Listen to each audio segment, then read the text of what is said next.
Greetings, my dears. This is Annette. My website is AnnetteLeonard.com, and I am back again with an episode of Chronic Wellness.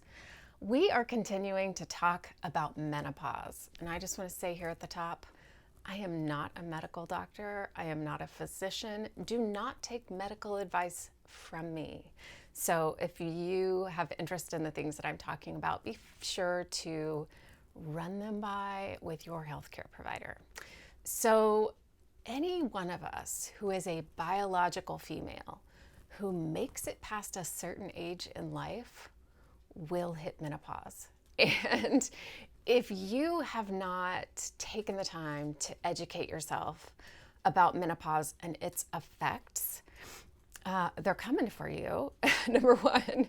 But number two, it is worth taking the time to learn some things about. And luckily, we live in a time where there is some information, where there are finally some studies, there is some research, there is a great push of people who are learning more and wanting to teach you about what goes on when egg production stops and your body stops menstruating. And boy, is it a lot more than just that.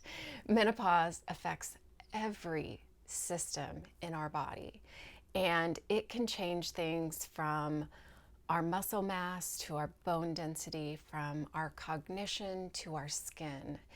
And the effects don't just start when you stop menstruating.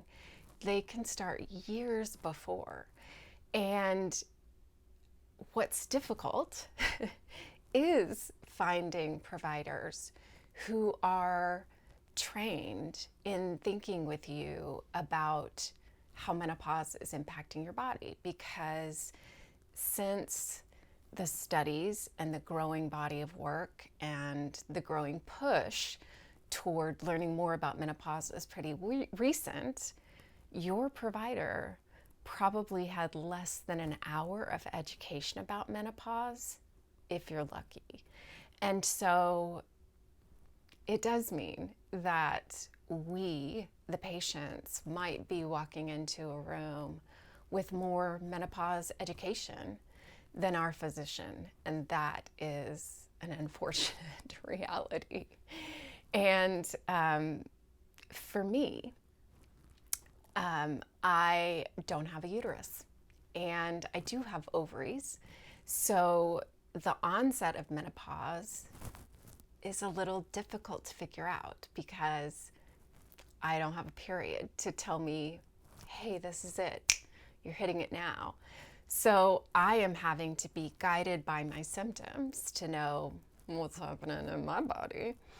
And if it is tricky to find somebody who knows anything about menopause, it is even more difficult to find someone who knows about menopause and complex overlapping diseases. So, for those of us with overlapping conditions, a few things. I have been taking prednisone for more than a decade now. That's sobering to say. Currently, I am on a very small dose of prednisone, but there have been times in the last decade when I have been on a very large dose. And prednisone is known to just eat away at bones and muscles.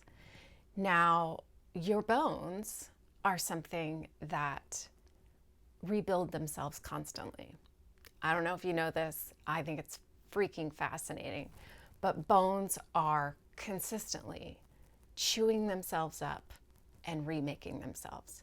So every 7 years, the bones that you have now were not the bones you had 7 years ago. They are completely remodeled, which is just stunning. I mean, what a system we have.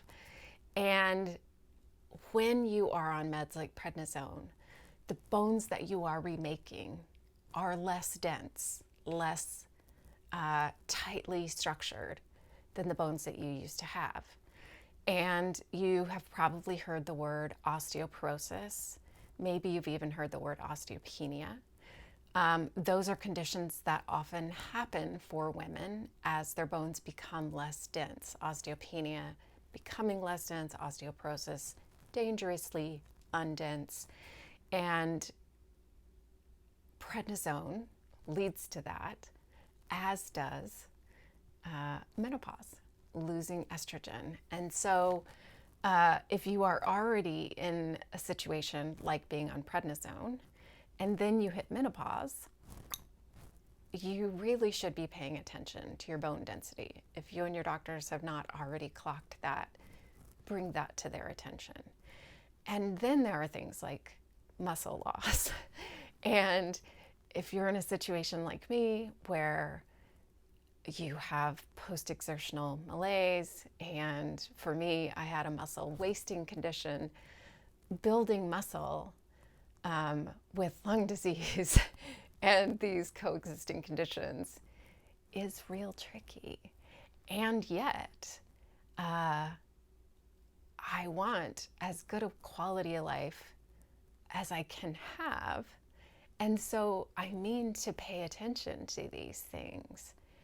And for me, a lot of that comes down to quality of nutrition. What am I putting in my body to build what muscles and bones I am building? And honestly, I would love to be reaching for the Oreos and the cheese because those sound good, but those aren't what build quality muscle and bone. And they aren't the things that are easiest to make, right? The foods that are the highest quality take some time to prepare, which in our circumstances is often more difficult, right? Convenience foods are just that, they are convenient. So these are a few of the considerations of the many around menopause. And I'll get to a few more in my next video, but I wonder what's on your radar. I wonder what you've experienced symptom-wise around menopause, or whether you are talking with your doctors about your conditions and menopause, or if you're taking hormone replacement therapy, or if you're not, and why you're not.